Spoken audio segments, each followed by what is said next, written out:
me réjouis d'être avec vous ce matin, ici dans le département de Dakar, après Guédiawaye et Pikine, dans le cadre de ma tournée nationale entamée depuis le mois de juillet. Je voudrais vous remercier très sincèrement pour votre présence massive à ce comité départemental de développement pour vulgariser et partager avec les acteurs à la base le dispositif de financement et d'assistance technique de la Plasépris 2, ainsi que la perspective 2020 du ministère. Mesdames et messieurs, le secteur de la microfinance au Sénégal est très dynamique. En effet, au regard des statistiques produites par les services du ministère des Finances et du Budget au 30 septembre 2019, notre pays est le leader de la zone UEMOA, avec 303 systèmes financiers décentralisés et 907 points de service au niveau national. Un sociétaire de 3 395 525 membres clients. Un encours de crédit de l'ordre de 426 milliards de francs CFA. Un encours d'épargne de 357 milliards.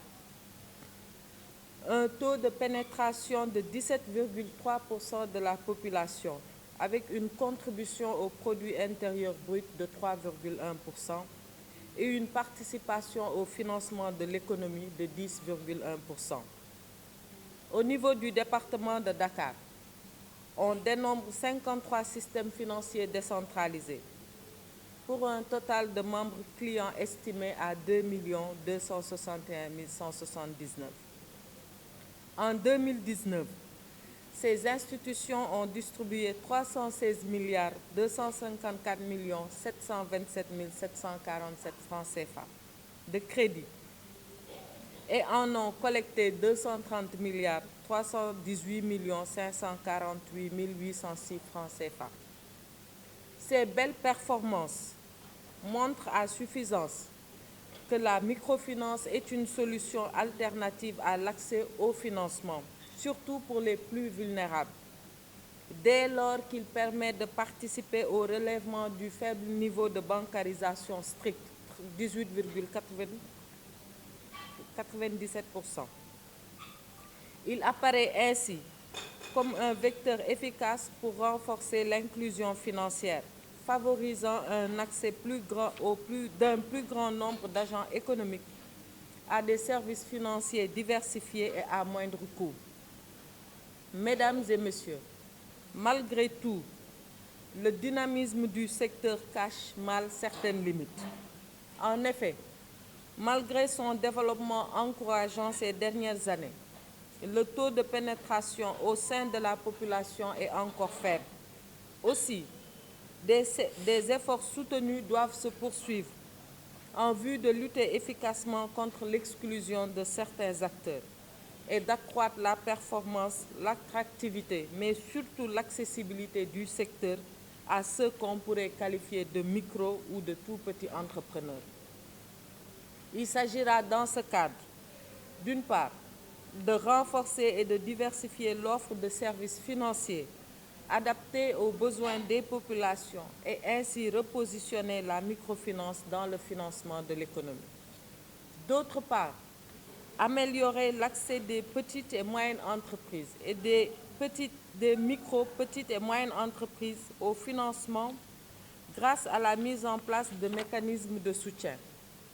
Par ailleurs, il conviendra d'accentuer la lutte contre les inégalités sociales à travers l'accessibilité et la qualité des produits et services financiers offerts. Pour faire face à ces préoccupations, l'État du Sénégal, en partenariat avec la République d'Italie et l'Union européenne, a mis en place la Plasépris. Il s'agit d'une plateforme d'appui qui vise le soutien à la création et le renforcement des petites et moyennes entreprises locales et favoriser l'investissement au Sénégal de nos compatriotes de la diaspora, en particulier ceux établis en Italie. Une telle vision suppose pour sa matérialisation l'accès du secteur privé à des services financiers adaptés, ce qui constitue la principale mission du programme Plasépris dont la stratégie d'intervention est articulée autour de 3 composantes essentielles. C'est une ligne microfinance, une ligne PME et un volet assistance technique. Le directeur de la microfinance, M. Omar Cissé, y reviendra amplement lors de sa présentation.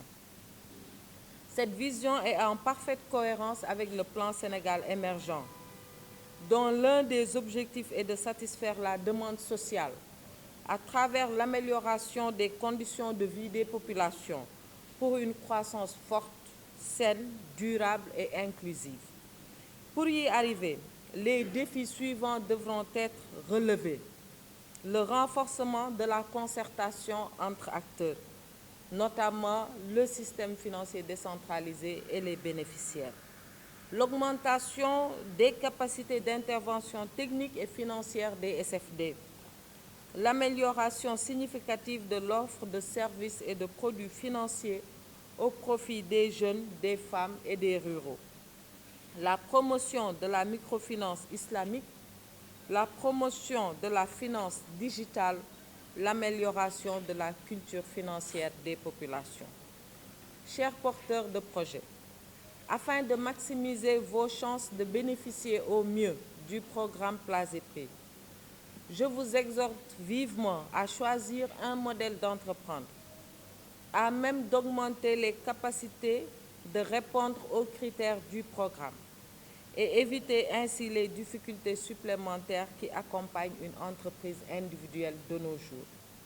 Dans ce sillage, le modèle de l'économie sociale et solidaire, qui prône le regroupement d'acteurs autour d'activités économiques sur une base sociale, dans le cadre d'une approche chaîne de valeur pour développer le potentiel local, me semble adapté. En effet, l'entrepreneuriat social et solidaire peut fournir une force positive pour stimuler le développement économique, fournir un terrain fertile pour réaliser de la croissance et assurer sa pérennité. Il permet également de favoriser l'auto-emploi au niveau local. Donc, développer l'entrepreneuriat social et solidaire, c'est développer l'emploi.